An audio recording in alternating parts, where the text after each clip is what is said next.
चलिए बुलेटिन में सबसे पहले बात करते हैं राजस्थान के 3 मंत्रियों के मिशन प्राणवायु की। रघु शर्मा, शांति धारीवाल ये सब दिल्ली गए और दिल्ली से साथ ही बीडी कल्ला भी इनके साथ रहे और दिल्ली का यह अहम दौरा रहा। केंद्रीय मंत्री से हुई सकारात्मक बातचीत। राजस्थान में ऑक्सीजन और दवाइयों की कमी पर चर्चा की गई तो अहम और कई फैसले वहां से सामने आए और साथ ही केंद्र सरकार की तरफ से यह आश्वासन भी दिया गया कि कहीं ना कहीं अब जो ऑक्सीजन की किल्लत है राजस्थान में उसको लेकर कोई बड़ा कदम उठाया जाएगा और अहम फैसला वहां से सामने आएगा। तो केंद्रीय मंत्रियों से सकारात्मक बातचीत हुई है। राजस्थान में ऑक्सीजन और दवाइयों की कमी पर यह बातचीत की गई। तो आपको बता दें, राजस्थान के 3 मंत्री मिशन प्राणवायु के लिए दिल्ली गए। दिल्ली दौरे पर रहे रघु शर्मा, शांति धारीवाल और साथ ही मंत्री बीडी कल्ला।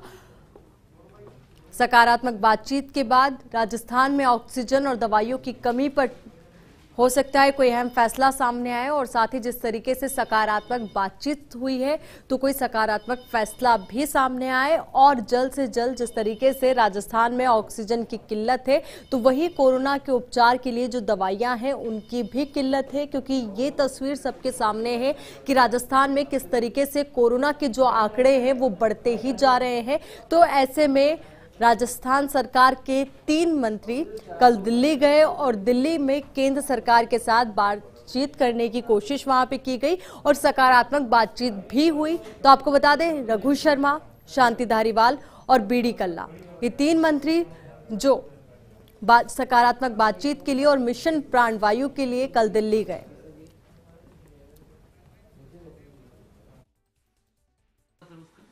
करीब 1 घंटे तक हमारी उनसे चर्चा हुई और बहुत अच्छे डिस्कशंस हुए। उन्होंने भी कुछ सुझाव दिए, हमने भी अपनी प्रॉब्लम्स उनके सामने रखी।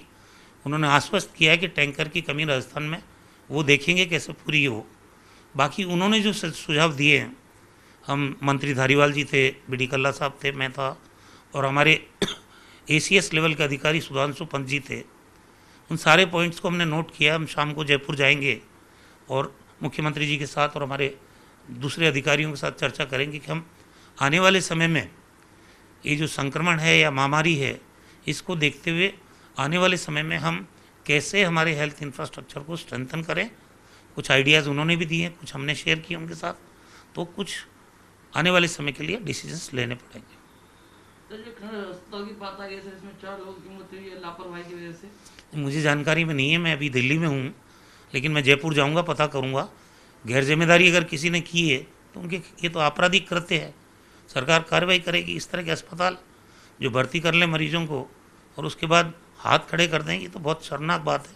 ऐसे अस्पतालों के खिलाफ कार्रवाई करेंगे हम लोग। सर, जो वैक्सीन 1 तारीख से रजिस्ट्रेशन वगैरह आज से रजिस्ट्रेशन शुरू होने थे तो उसको लेकर सर कितनी तैयारी? हमने 3 करोड़ 75 लाख डोज बुक किए सीरम इंस्टीट्यूट को कोविशील्ड के लिए। उनका जवाब ये है कि 15 तारीख तक जो पहले से ऑर्डर भारत सरकार के मिले हुए हैं उन ऑर्डर्स की आपूर्ति हम नहीं कर पाएंगे। तो राज्य को उन्होंने कहा 15 मई के बाद ही हम वैक्सीन देने की स्थिति में होंगे। इसलिए अब 1 मई से हमारे पास जब वैक्सीन होंगे तभी तो वैक्सीनेशन का काम शुरू करेंगे। हमारी तैयारी पूरी है, स्टोरेज की तैयारी पूरी है, वैक्सीनेशन साइट की तैयारी पूरी है, मैन पावर हमारा एकदम परफेक्ट है। तो फिर ऐसी परिस्थिति में वैक्सीन जितनी मिलेगी वही तो लगा पाएंगे। मंत्री रघु शर्मा को आप सुन रहे थे और ये जिस तरीके से तीनों मंत्री मिशन प्राणवायु के लिए दिल्ली गए, साथ ही ACS लेवल के अधिकारी सुधांशु पंत भी उनके साथ रहे और सकारात्मक बातचीत के साथ अब वापस जयपुर लौटेंगे।